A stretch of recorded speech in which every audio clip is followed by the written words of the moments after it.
Dear students, I welcome you all in my YouTube channel Noble biology. आज हम nerve impulse की generation और transmission के बारे में पढ़ेंगे।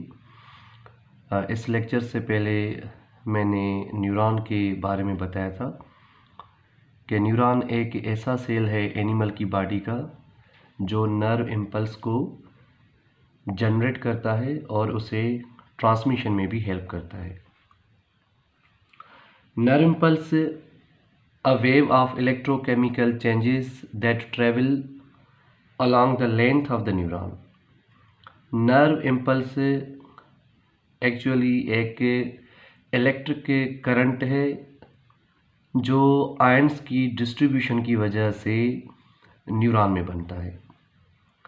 जब भी इस न्यूरॉन की मेम्ब्रेन में आयन की डिस्ट्रीब्यूशन होती है तो उस आयंस की डिस्ट्रीब्यूशन की वजह से नर्व इम्पल्स जनरेट होती है। इन आयंस की डिस्ट्रीब्यूशन की वजह से हम इसे कहते हैं electrochemical change, a wave of electrochemical change. अगर ये आयंस, यहाँ पे सोडियम और पोटासियम का हमने जिक्र किया है, अगर ये आयंस मूवमेंट नहीं करेंगी तो नर्व इम्पल्स जनरेट नहीं होगी। Nerve impulse is a wave of electrochemical changes that travels along the length of the neuron. This nerve impulse is produced after a particular stimulus and carry the information of that stimulus to any part of the body. Neuron को जब कोई stimulus मिलेगा, जैसे यहाँ पे देखिए मैंने pathway बनाया है, रिसेप्टर बॉडी का कोई भी सेल है या कोई भी प्रोटीन है सेल के सरफेस पे, या आप यहाँ पे एज अ सेल समझें, तो रिसेप्टर बॉडी का एक कोई भी सेल है जो बाहर से कोई स्टिमुलस रिसीव करेगा। जैसे ही ये रिसेप्टर स्टिमुलस को रिसीव करेगा तो ये रिसेप्टर स्टिमुलस को रिसीव करके ये मैसेज ट्रांसफ़र करेगा न्यूरॉन की तरफ। सेंसरी न्यूरॉन इस रिसेप्टर से मैसेज लेके सेंट्रल नर्व सिस्टम तक जाएगा। सेंट्रल नर्व सिस्टम उस मैसेज को रीड या प्रोसेस करेगा। प्रोसेस करने के बाद किसी और न्यूरॉन के टाइप के ज़रिए वो मैसेज बॉडी की तरफ भेजेगा। अब यहाँ पे जैसे देखा कि रिसेप्टर से मैसेज सेंसरी न्यूरॉन तक, सेंसरी न्यूरॉन से सेंट्रल नर्व सिस्टम तक, सेंट्रल नर्व सिस्टम से मोटर न्यूरॉन की तरफ जाता है। ये जो मैसेज की ट्रांसफरिंग है इसे हम कहते हैं नर्व इम्पल्स। यानी न्यूरॉन से एक नेटवर्क है जिसके ज़रिए ये नर्व इम्पल्स एक जगह से प्रोड्यूस होती है और बॉडी के दूसरे पार्ट्स तक मुंतकिल होती है, ट्रांसफ़र होती है। तो generation and transmission of nerve impulse के मुख्तलिफ स्टेप्स हैं। जैसे the first step of generation and transmission of nerve impulse is resting membrane potential. Number second is action potential. Number third propagation of impulse. Number fourth synapse. Resting membrane potential वो condition है जब कोई भी neuron rest पे हो, यानी जब कोई किसी भी न्यूरॉन को स्टिमुलस नहीं मिलता। In the absence of the stimulus the membrane of neuron is at rest. When a neuron is not conducting nerve impulse, this condition is known as resting membrane potential. जब भी उस neuron को stimulus मिलेगा, stimulus मिलने के बाद message जब transfer होगा तो स्टिमुलस के बाद नर्व इम्पल्स जनरेट होती है। पहले न्यूरॉन की जो मेम्ब्रेन है वो रेस्ट पे होगी। तो रेस्टिंग मेम्ब्रेन पोटेंशियल के बाद जैसे ही न्यूरॉन को स्टिमुलस मिलेगा तो एक्शन पोटेंशियल स्टार्ट हो जाएगा। Action potential is actually the generation of the nerve impulse. Nerve impulse के जनरेट होने के बाद वो नर्व इम्पल्स न्यूरॉन की ओवरऑल लेंथ में मूवमेंट करेगी। इसको हम कहते हैं प्रोपेगेशन ऑफ इम्पल्स। और साइनेप्स कहते हैं जब नर्व इम्पल्स एक न्यूरॉन से दूसरे न्यूरॉन में ट्रांसफ़र हो। First step of generation of nerve impulse is resting membrane potential. Resting membrane potential में आप देख रहे हैं कि ये न्यूरॉन की मेम्ब्रेन है। इस न्यूरॉन की मेम्ब्रेन में जो बाहर है पॉजिटिव चार्जेस हमने शो की हुई है और यहाँ पे इसकी इनर साइड यानी सेल के अंदर की साइड पे नेगेटिव चार्जेस होती हैं। ये वो कंडीशन है जब न्यूरॉन की मेम्ब्रेन कोई भी इलेक्ट्रिक इम्पल्स या नर्व इम्पल्स जनरेट नहीं करती। उस वक्त उस न्यूरॉन की जो मेम्ब्रेन है वो रेस्ट पे होती है, यानी कोई भी मैसेज कंडक्ट नहीं कर रहा। रेस्टिंग मेम्ब्रेन पोटेंशियल के दौरान जो न्यूरॉन की मेम्ब्रेन है, जिसे हम न्यूरोलीमा कहते हैं, वो बाहर से पॉजिटिव होती है, अंदर की तरफ नेगेटिव होती है। Resting membrane potential is a condition when a neuron membrane is not conducting message, nerve impulse। जब न्यूरॉन कोई भी मैसेज कंडक्ट नहीं करता, उस कंडीशन को हम कहते हैं रेस्टिंग मेम्ब्रेन पोटेंशियल। सवाल ये है कि न्यूरॉन मैसेज को कंडक्ट क्यों नहीं करता। वजह कि स्टिमुलस से जब न्यूरॉन को नहीं मिलता तो उस स्टिमुलस की एब्सेंस की वजह से न्यूरॉन की मेम्ब्रेन कोई भी मैसेज कंडक्ट नहीं करती। और याद रहे कि जब न्यूरॉन रेस्ट पे होता है तो उस दौरान बाहर पॉजिटिव चार्जेस होती हैं और अंदर नेगेटिव चार्जेस होती हैं। अब जैसे ही इस न्यूरॉन को स्टिमुलस मिलेगा, स्टिमुलस मिलने के बाद आप देख रहे हैं कि यहाँ पे चार्जेस की चेंजिंग हो रही है, यानी चार्जेस मूव करेंगी। तो जैसे ही चार्जेस मूव करेंगी तो इसे हम कहते हैं start of action potential. At the first the membrane is at a resting condition, resting membrane potential. जैसे ही स्टिमुलस मिलेगा, मेम्ब्रेन की जो आयंस हैं उसकी डिस्ट्रीब्यूशन होगी और आयंस की कंसंट्रेशन चेंज होने की वजह से नर्व इम्पल्स जनरेट होगी। और यहाँ पे देखिए आपने कि नर्व इम्पल्स जनरेट हुई है। नर्व इम्पल्स जनरेट होने के बाद ये जो आयंस हैं आयंस की जो डिस्ट्रीब्यूशन है वो चेंज होती रही है और यहाँ से नर्व इम्पल्स स्टार्ट हुई है, आस्ता आस्ता आगे बढ़ रही है। ये जो नर्व इम्पल्स आगे बढ़ रही है इसे हम कहते हैं propagation of nerve impulse.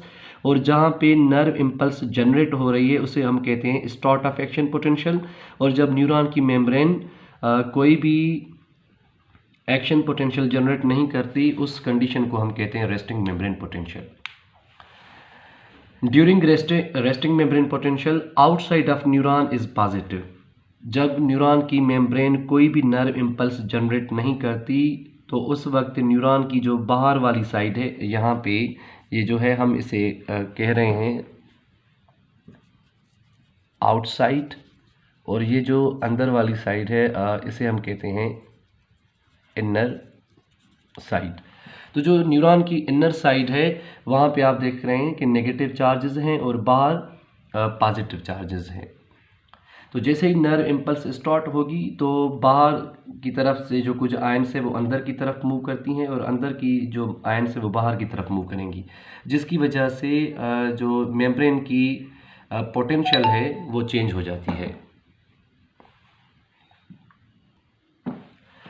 During the resting membrane potential, the outside of the neuron is positive than the inner side of the neuron।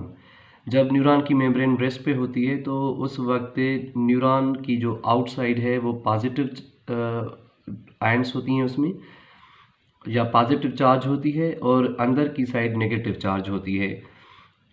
Sodium ions are more outside, बाहर की तरफ पे सोडियम की आयंस ज़्यादा होती हैं और पोटासियम आयंस अंदर की तरफ ज़्यादा होती हैं। यहाँ पे मैंने टेबल के ज़रिए शो किया है कि कंसंट्रेशन ऑफ आयंस न्यूरॉन की मेम्ब्रेन से कितनी होती हैं अक्रॉस। सोडियम आयंस से न्यूरॉन के अंदर जो है, अच्छा यहाँ पे मैंने वैल्यू शो किया है मिली मोलर पर लीटर। सोडियम की जो आयंस हैं वो 15 ml हैं पर लीटर, यानी सोडियम अंदर जो उसकी कंसंट्रेशन है वो थोड़ी है और सोडियम की जो कंसंट्रेशन है न्यूरॉन की बाहर की तरफ वो ज़्यादा है। Similarly potassium concentration, ion concentration is more inside of the neuron and it is in the low amount outside of the neuron. अब यहाँ पे सोडियम बाहर ज़्यादा है और पोटाशियम अंदर की तरफ ज़्यादा है, तो दोनों जो साइड्स हैं वो इक्वल हो गए। अब यहाँ पे सवाल ये है कि जब बाहर सोडियम ज़्यादा है तो उस वजह से पॉजिटिव चार्ज है, अंदर पोटाशियम ज़्यादा है उसमें भी पॉजिटिव चार्ज है, तो अंदर वाली भी साइड पॉजिटिव होनी चाहिए थी। लेकिन अंदर की तरफ से जो नेगेटिव इनऑर्गेनिक आयंस होती हैं, कुछ साइटोप्लाज्म के अंदर नेगेटिव आयंस होती हैं और उसके साथ न्यूरॉन की जो सेल मेम्ब्रेन है, उस सेल मेम्ब्रेन में जो प्रोटीन चैनल होते हैं या प्रोटीन्स होती हैं उसमें कुछ नेगेटिव ग्रुप्स होते हैं। उन नेगेटिव ग्रुप्स की वजह से जो न्यूरॉन की इनर साइड है वो नेगेटिव चार्ज शो करती है।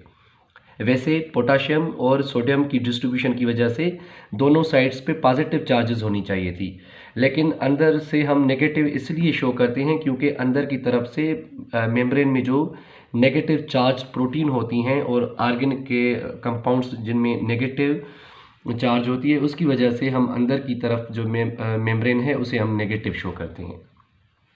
तो ये वो कंडीशन दिखाई है हमने न्यूरॉन की जब न्यूरॉन कोई भी मैसेज कंडक्ट नहीं करता। इसके बाद हम आते हैं start of the action potential कि एक्शन पोटेंशियल कैसे स्टार्ट होता है। Action potential is characterized by more positive inside of the membrane than the outside. आपने पहले रेस्टिंग मेम्ब्रेन पोटेंशियल में पढ़ा कि रेस्टिंग मेम्ब्रेन पोटेंशियल में जो बाहर वाली साइड होती है, बाहर वाली साइड नेगेटिव होती है। यहाँ पे ये देखो, सॉरी, बाहर वाली जो साइड है वो पॉजिटिव है और जो इनर साइड है वो नेगेटिव है। लेकिन जैसे ही एक्शन पोटेंशियल स्टार्ट होगा, अंदर वाली साइड पॉजिटिव होती जाएगी और बाहर वाली जो साइड है वो नेगेटिव होती जाएगी। तो हम एक्शन पोटेंशियल के बारे में पढ़ेंगे कि कैसे जो चार्ज की डिस्ट्रीब्यूशन है वो चेंज होती है न्यूरॉन की मेम्ब्रेन से। Action potential is characterized by more positive inside of the membrane than the outside। जैसे ही एक्शन पोटेंशियल स्टार्ट होगा तो मेम्ब्रेन की जो इनर साइड है वो पॉजिटिव होती जाएगी और जो बाहर वाली साइड है वो नेगेटिव होती जाएगी। एक्शन पोटेंशियल स्टार्ट कब होगा? When a neuron receives a stimulus then action potential will be produced। means action potential is actually generation of the nerve impulse। Generation of nerve impulse को ही हम action potential कहते हैं। यहाँ पे graph में आप देखें कि रेस्टिंग मेम्ब्रेन पोटेंशियल पे यहाँ पे जो हमने एग्जांपल लिया हुआ है, आपकी बुक में इन्वर्टिब्रेट जो स्किड है उसकी नर्व की जो एक्शन पोटेंशियल है उसको शो किया हुआ है कि रेस्टिंग मेम्ब्रेन पोटेंशियल स्किड